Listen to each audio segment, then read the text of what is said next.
warahmatullahi wabarakatuh.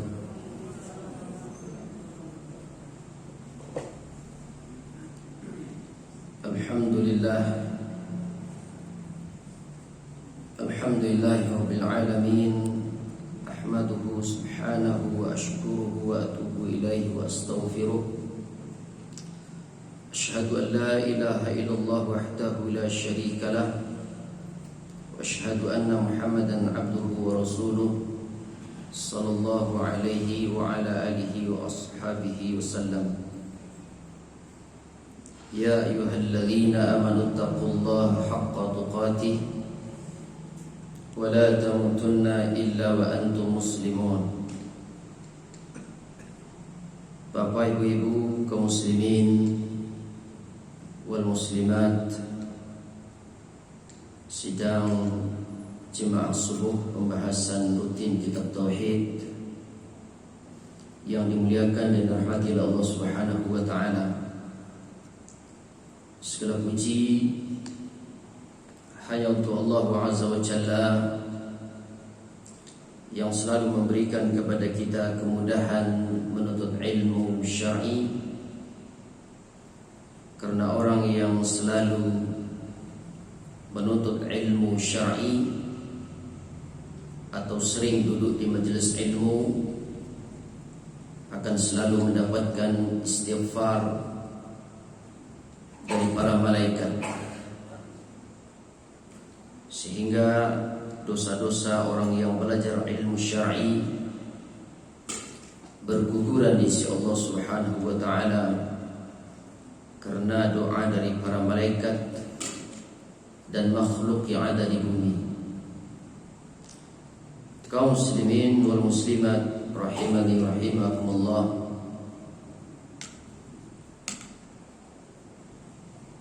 saya menasihati diri saya dan kita semua, jangan pernah kita meninggalkan kajian tauhid. Jangan pernah meninggalkan kajian tauhid, karena siapa yang betul-betul menjadi seorang ahli tauhid, ketika meninggalnya maka selain dia pasti masuk surga, maka dia memiliki banyak keutamaan. Banyak keutamaan ahli tauhid itu. Banyak keutamaan orang yang mati di atas tauhid. Orang yang mati meninggal tidak di atas syirik. Di antara keutamaan ahli tauhid, dia bisa masuk surga tanpa hisab dan tanpa azab. Itu di antaranya.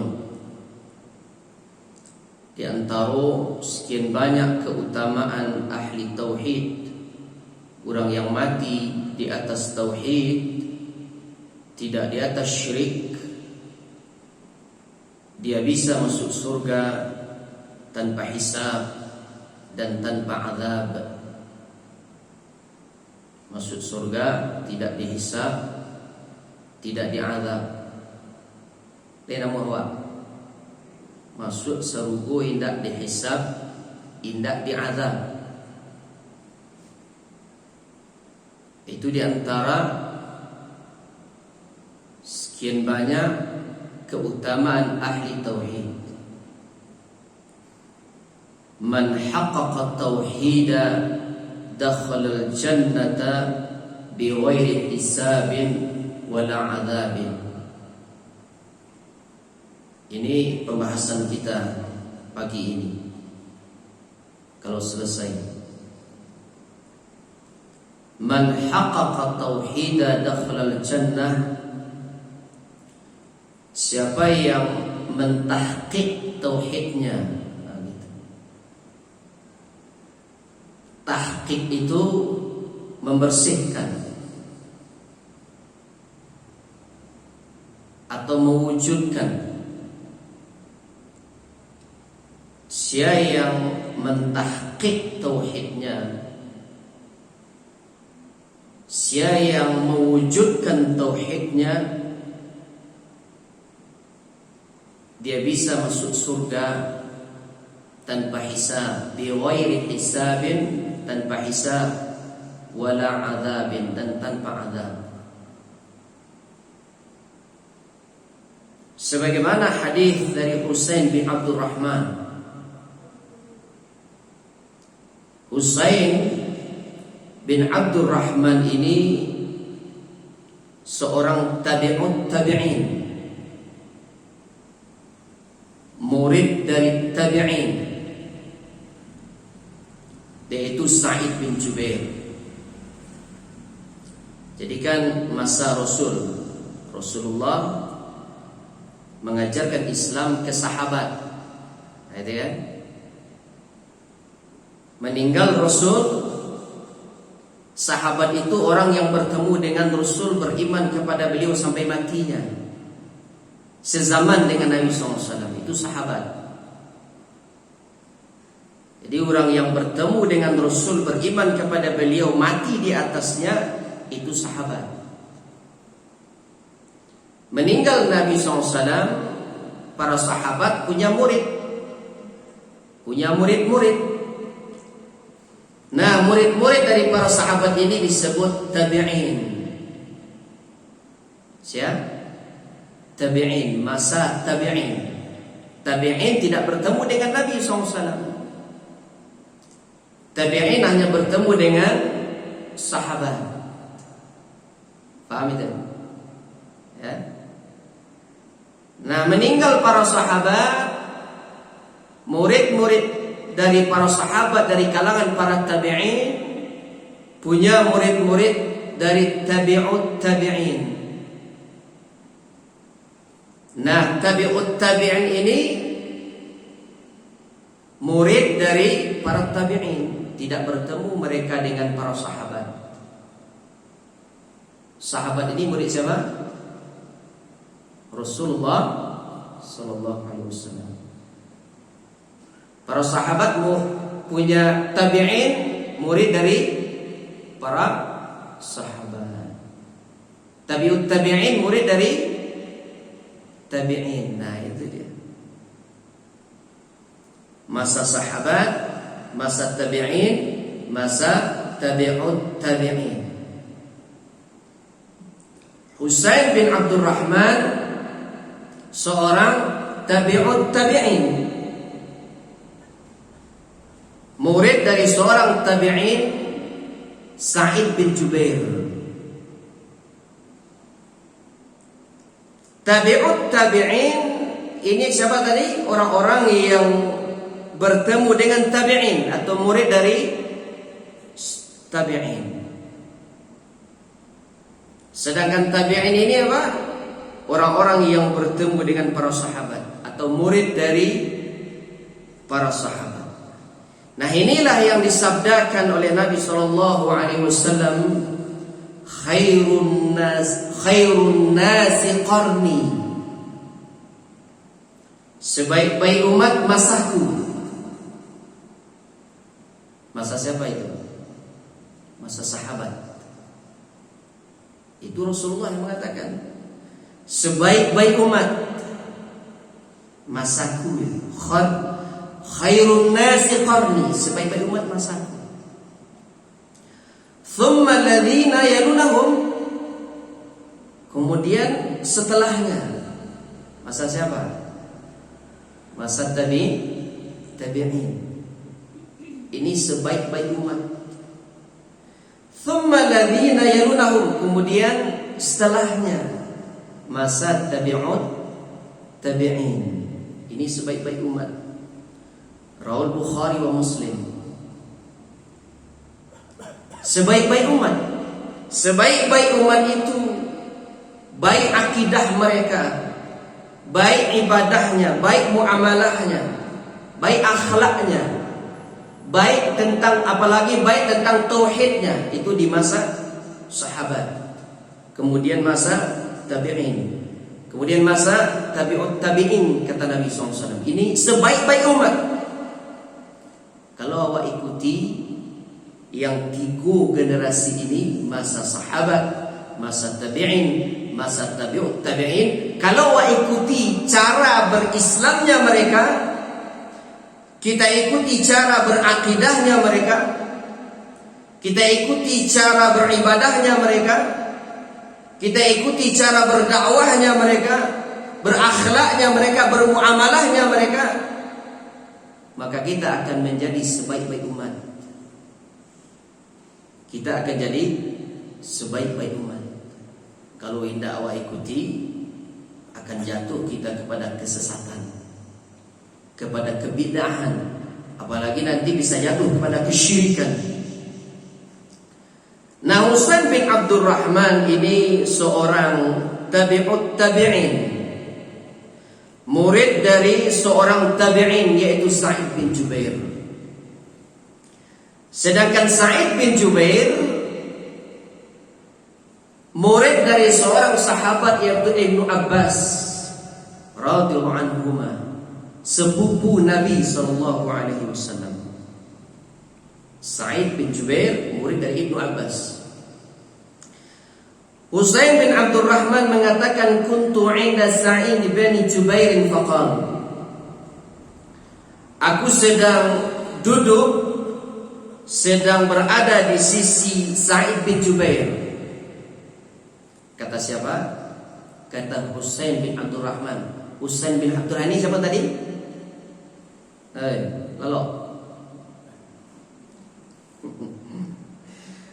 Husain bin Abdurrahman ini seorang tabi'ut tabi'in.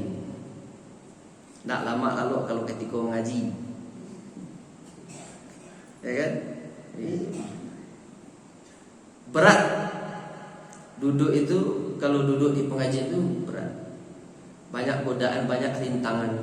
Rintangannya yo atau mengantuk, pengen capek pulang, itu godaan syaitan. Karena syaitan tidak ingin kita belajar tauhid itu. Syaitan tidak ingin kita belajar tauhid. Syaitan tidak ingin kita paham tauhid. Tidak ingin. Kalau orang paham tauhid, paham akidah, ini akan jauh dari syirik. Orang tu akan ikhlas nanti ibadah kepada Allah. Syaitan tak suka itu. Syaitan tak suka. Syaitan itu tidak suka orang faham dengan tauhid. Makanya yang ngaji tauhid itu tak banyak, sedikit. Nanti akan terbahas dari hadis ini.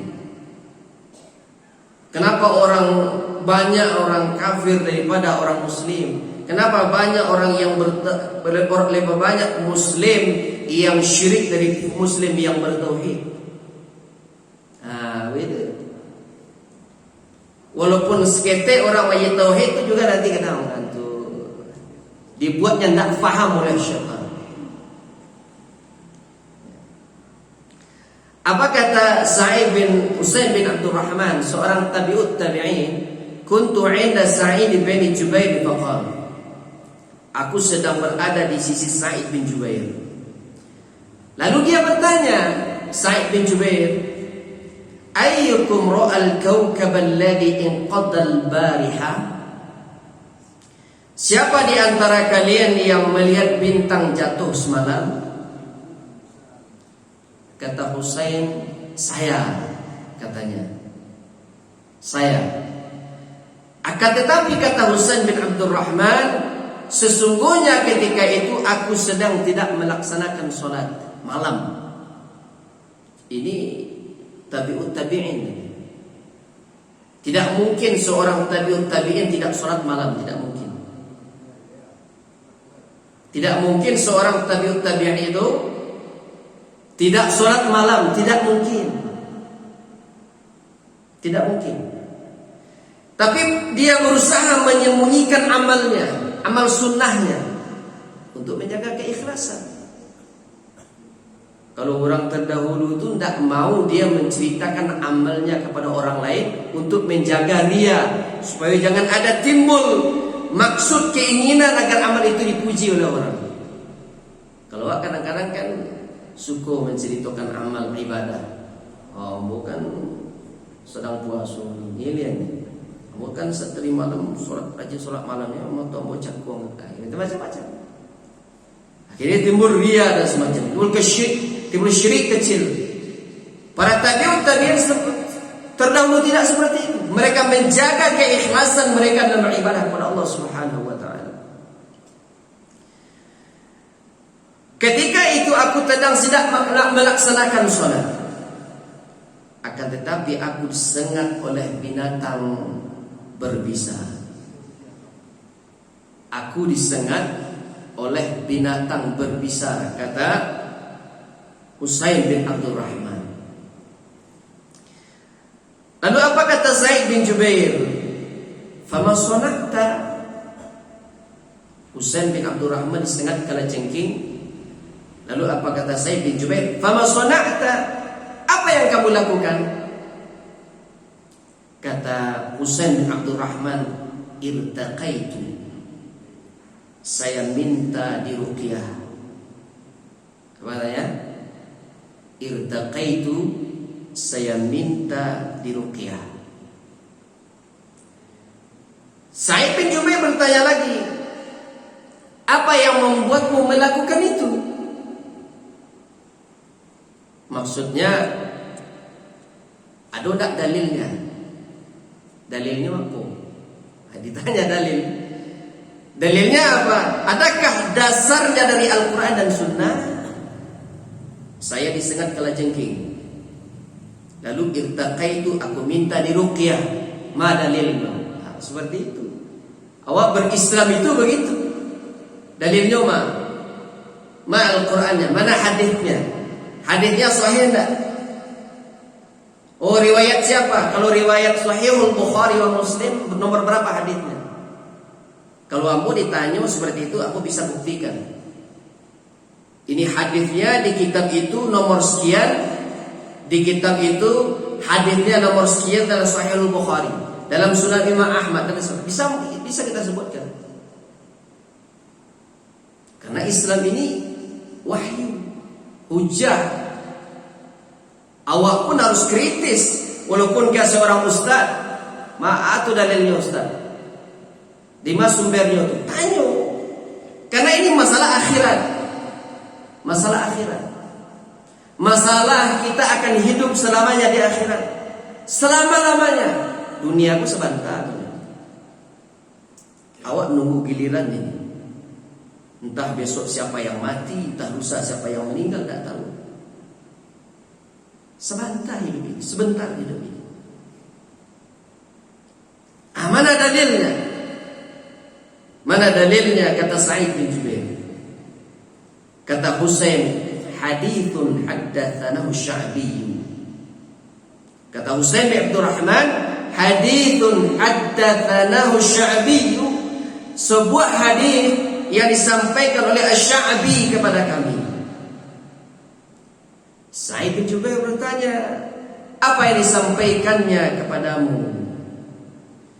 Kata Husain bin Abdul Rahman, dia menyampaikan kepada kami dari Buraidah bin Al-Husayn, bahwa dia mengatakan, la ruqyata illa min ainin aw hummatin.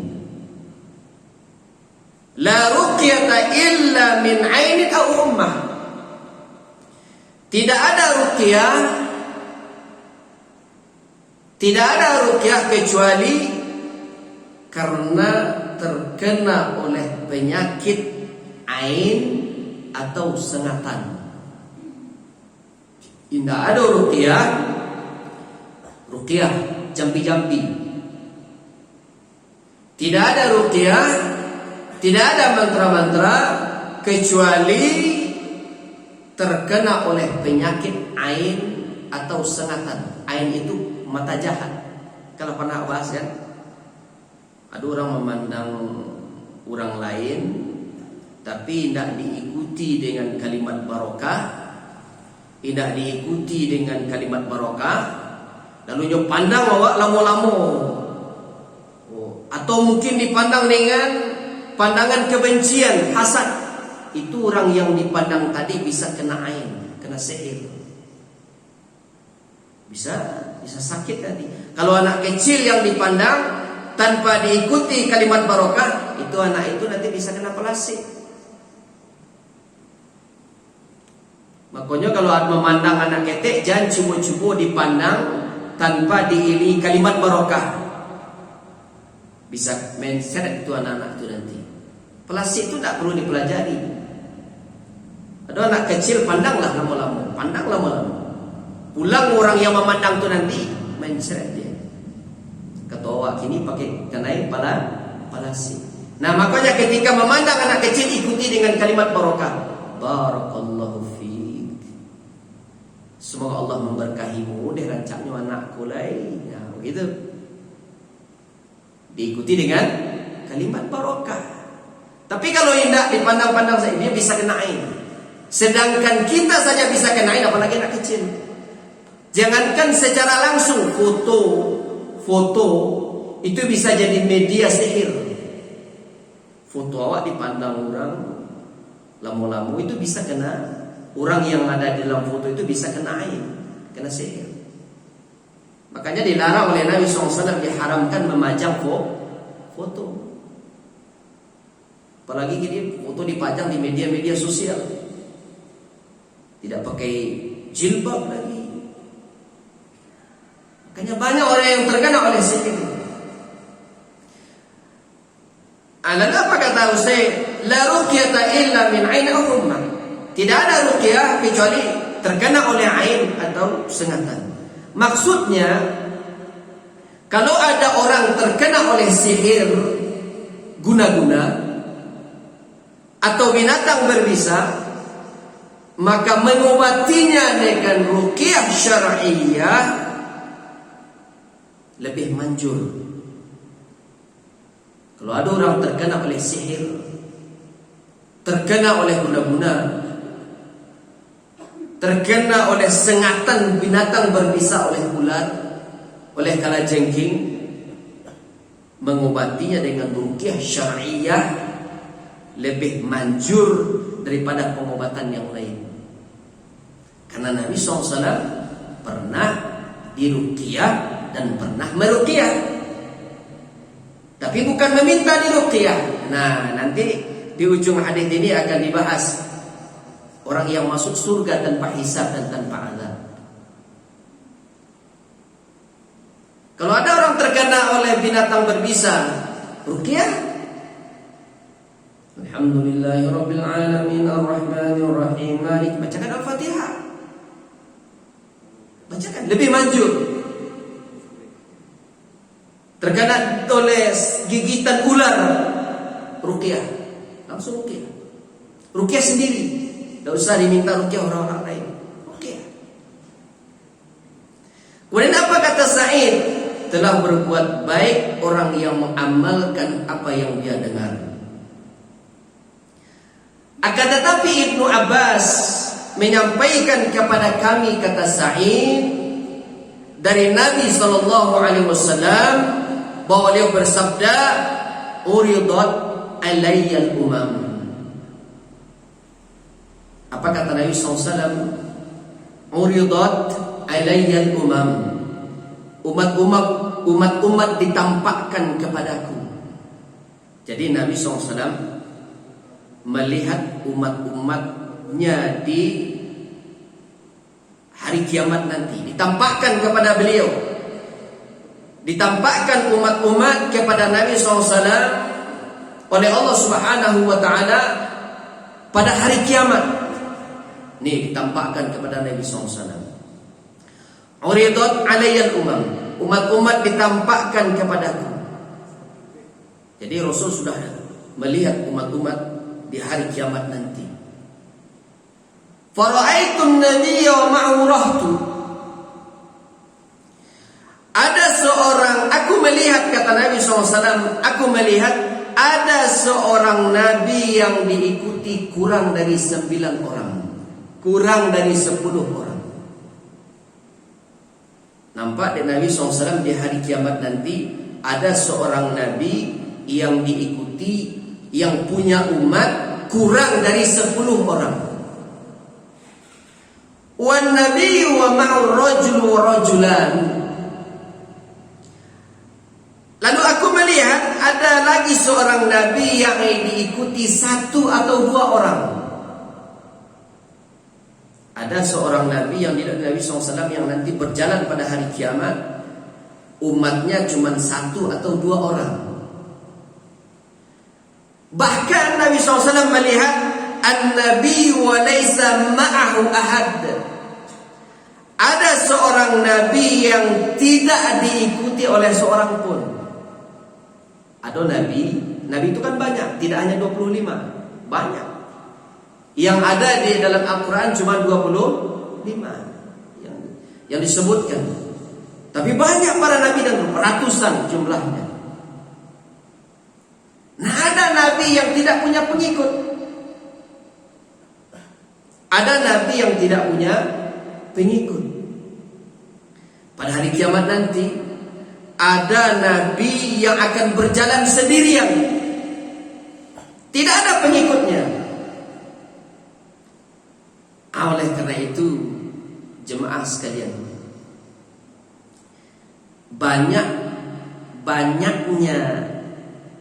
orang mengikuti sebuah pengajian, maka itu bukan ukuran sebuah kebenaran.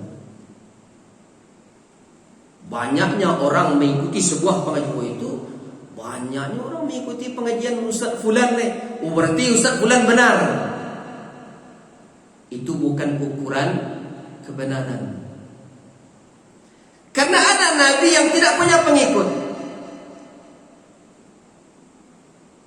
Ada nabi yang tidak punya pengikut.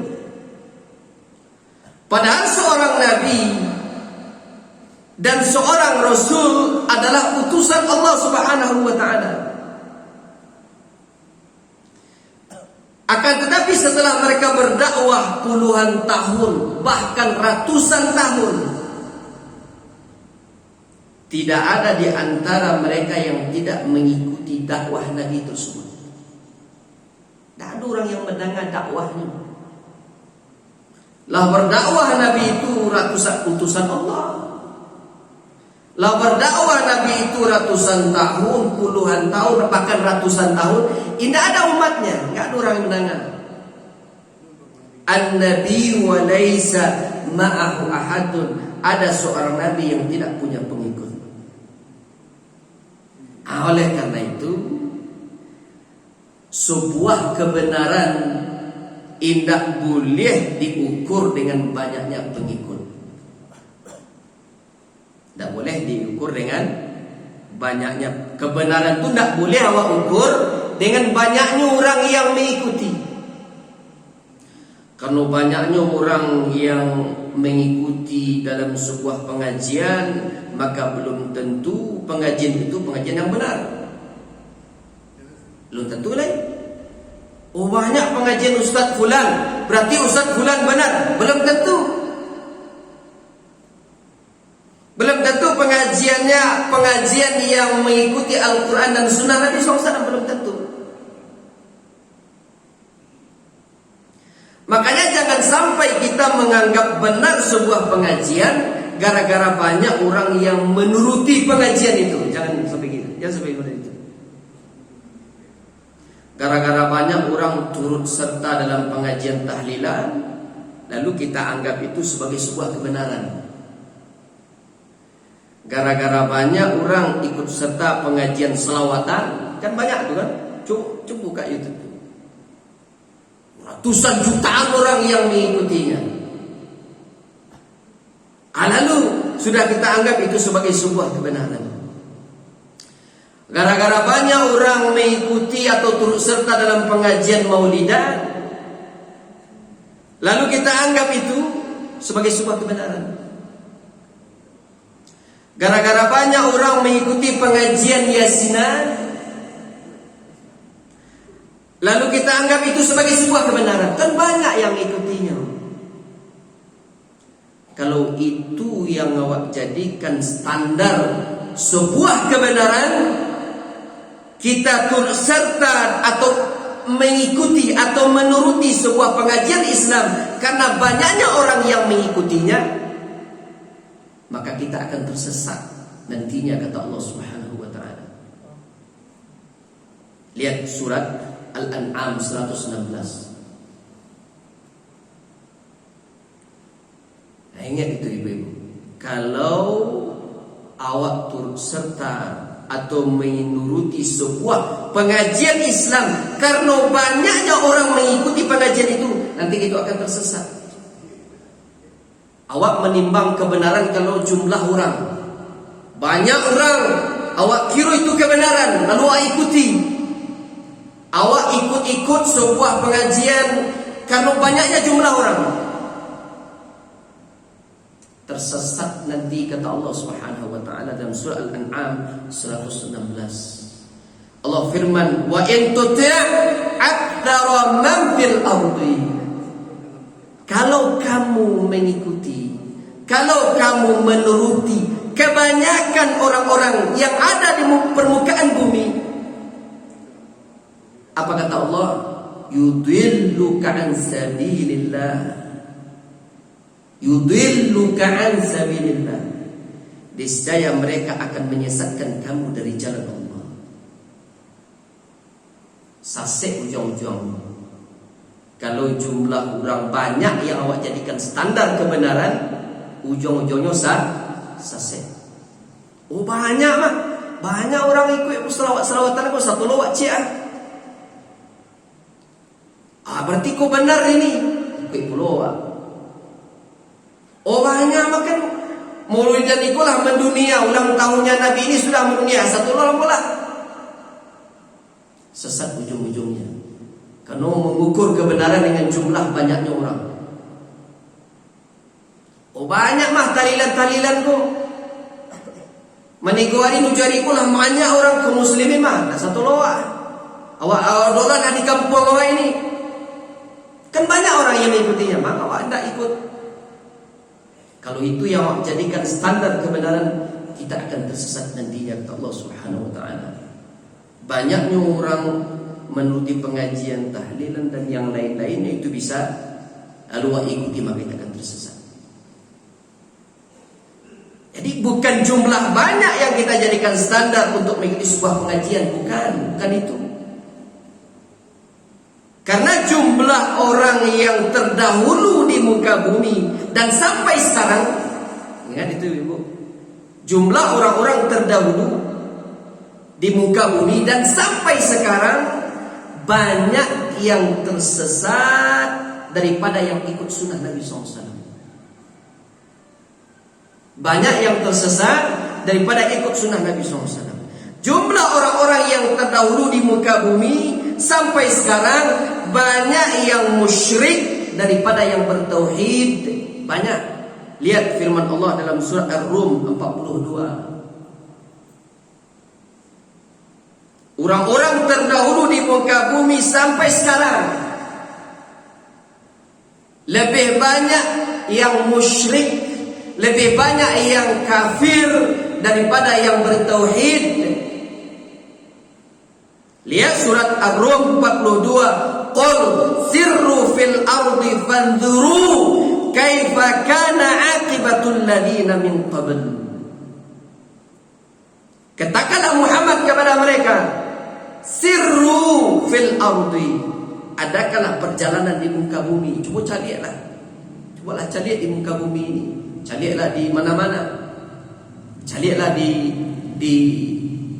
Sumatera, jangan dulu Jawa. Coba lihat. Fanzuru kaifa kana aqibatul ladzi min qabl. Perhatikanlah, fanzuru kata Allah, perhatikanlah bagaimana kesudahan orang-orang yang terdahulu. Orang-orang yang dahulu itu kata Allah. Perhatikan, coba lihat. Kana aktsaruhum musyrikin, kata Allah Subhanahu wa taala. Kana aktsaruhum musyrikin, kebanyakan dari mereka, jumlahnya banyak, Kebanyakan dari mereka itu adalah orang-orang yang menyekutukan Allah, orang-orang yang berbuat syirik, orang-orang yang kafir. Kebanyakan mereka orang-orang musyrik. Jadi jumlah orang yang menyekutukan Allah, jumlah orang yang berbuat syirik di muka bumi ini lebih banyak daripada orang yang bertauhid.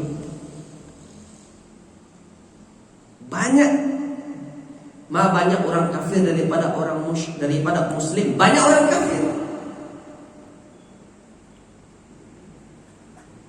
Banyak orang yang menyekutukan Allah daripada orang yang bertauhid. Begitu juga jumlah orang-orang yang berbuat bid'ah.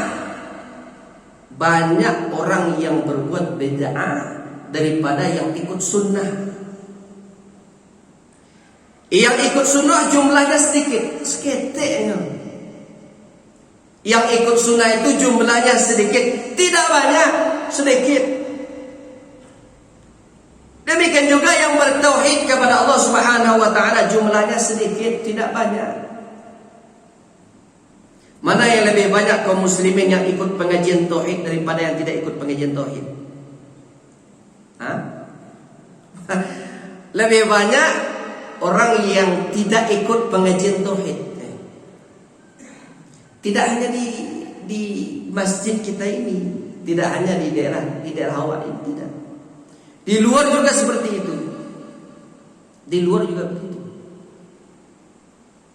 Karena bos sudah kemana-mana berdakwah, alhamdulillah. Bengkulu, kemudian di Solo, Sejunjung, Soalunto, Padang, Payakumbuh, kemudian Jawa, sampai pun saya berdakwah di NTB. Mana yang lebih banyak? Apalah keliling sampai ke Makassar. Mana yang lebih banyak? Lebih banyak orang yang tidak ikut kajian tauhid. Lebih banyak orang yang tidak ikut kajian tauhid. Jumlahnya seketiknya. Lebih banyak yang ikut pengajian syubhat daripada orang yang ikut pengajian tauhid. Lebih banyak orang yang ikut pengajian syubhat, pengajian yang tidak berlandaskan Al-Quran dan Sunnah Nabi SAW. Yang ikut pengajian tauhid itu tidak banyak, sedikit. Kan bisa hitung kan? Bisa hitung. Ini dibuktikan hadis Nabi SAW. Buktikan ayat Allah Subhanahu wa taala yang menyebutkan dalam Al-Quran. Kemudian juga sabda Nabi SAW. Tidak banyak. Yang sedikit ini yang dikatakan Nabi SAW sebagai Islam yang asing di akhir zaman. Yang seketik itulah. Orang yang seketik belajar tauhid itulah yang dikatakan oleh Nabi SAW di akhir zaman sebagai Islam yang asing. Itu yang dikatakan Nabi SAW. Bada al-Islamu ghariban, Islam awalnya asing, kata Nabi SAW. Wa sayaudu kama bada'a ghariban, akan kembali Islam itu asing sebagaimana awalnya. Kini masuknya. Aneh, orang yang belajar tauhid sakete, orang yang belajar sunnah sakete, yang ikut sunnah dalam beribadah tidak banyak, jumlahnya sedikit. Itu Islam yang keterasingan Islam di akhir zaman. Keterasingan Islam di akhir zaman. Tapi apa kata Nabi SAW? Fatuba lil ghuraba, berbahagialah orang-orang yang asing ini.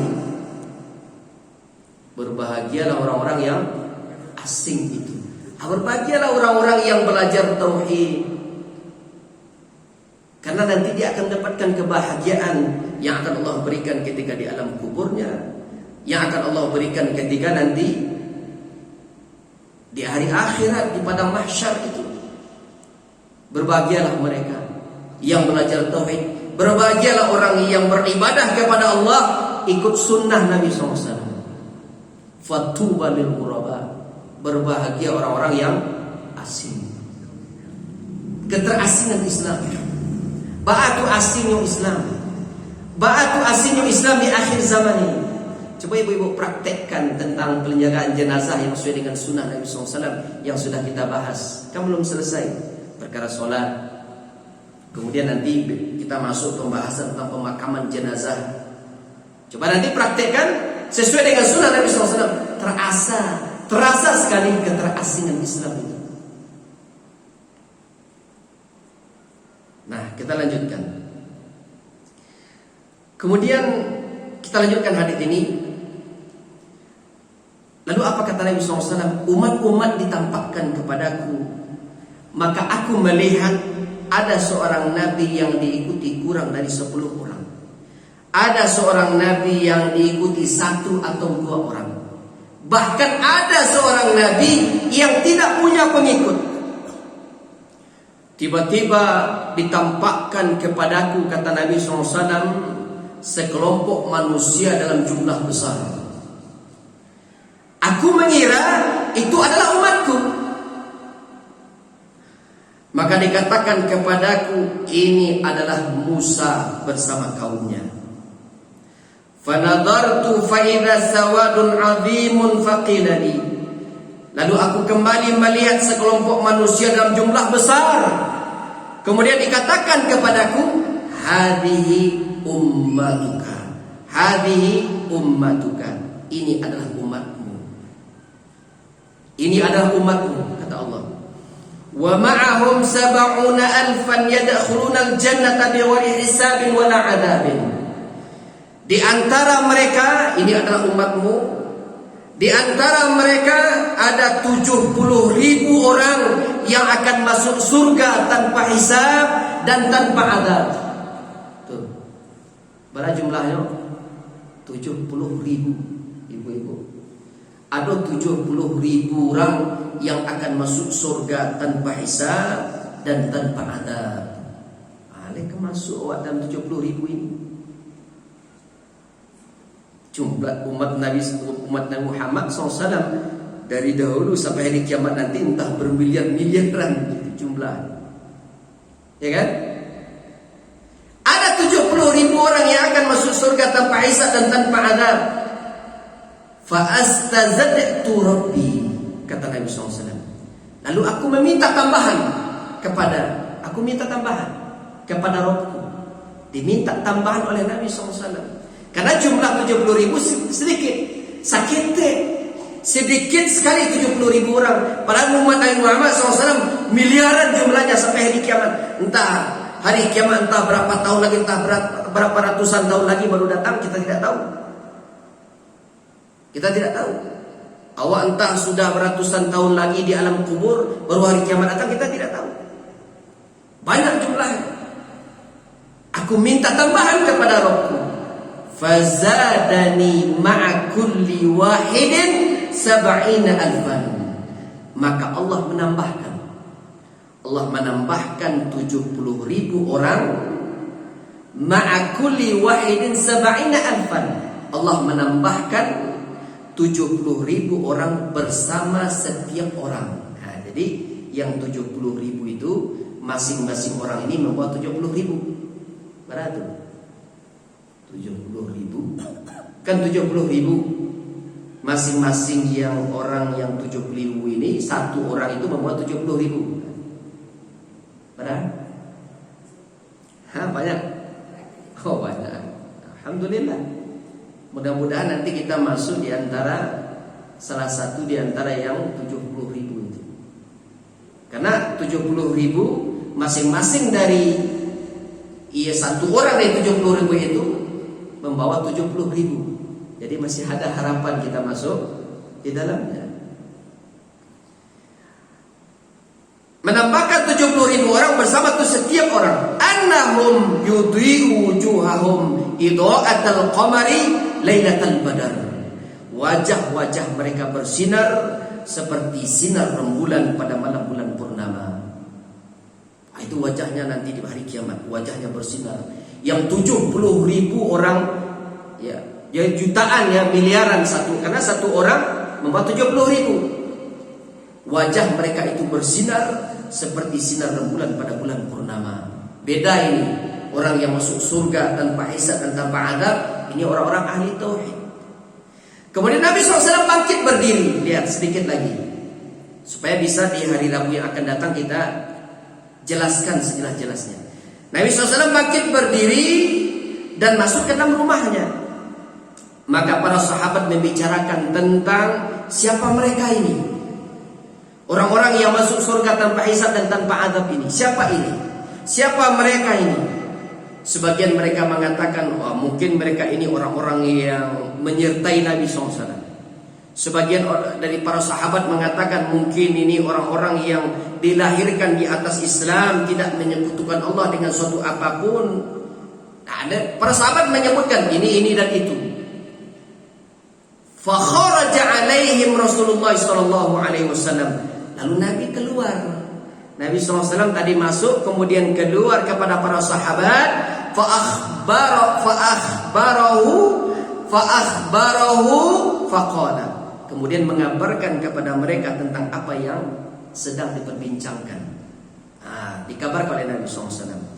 Kata Nabi SAW, ada 70.000 orang yang masuk surga tanpa hisab dan tanpa azab. Siapakah mereka? Siapa mereka? Hari Rabu datang. Siapa mereka? Kata Nabi SAW, humul ladhina la yastarqun. Ini ibu ya, 70.000 orang masuk surga, tidak dihisab, tidak diadab. Di alam kubur tidak ditanya, ya, tidak dihisab, tidak diadab. Nih keistimewaannya. Kata Nabi SAW, humul ladhina la yastarqun. Mereka yang pertama adalah orang-orang yang tidak meminta diruqyah. Itu yang pertama. Kemudian yang kedua, wala yaktawun. Tidak berobat, tidak meminta berobat dengan besi panas. Nah, ini panjang penjelasannya nanti. Wala yatatayyarun, dan mereka tidak bertatayyur. Wa ala rabbihim yatawakkalun, dan kepada Rabb mereka bertawakal. Pertama, orang yang tidak minta diruqyah. Lalu orang yang tidak berobat dengan cara kay, berobat dengan besi panas. Yang ketiga adalah orang yang tidak bertatayyur.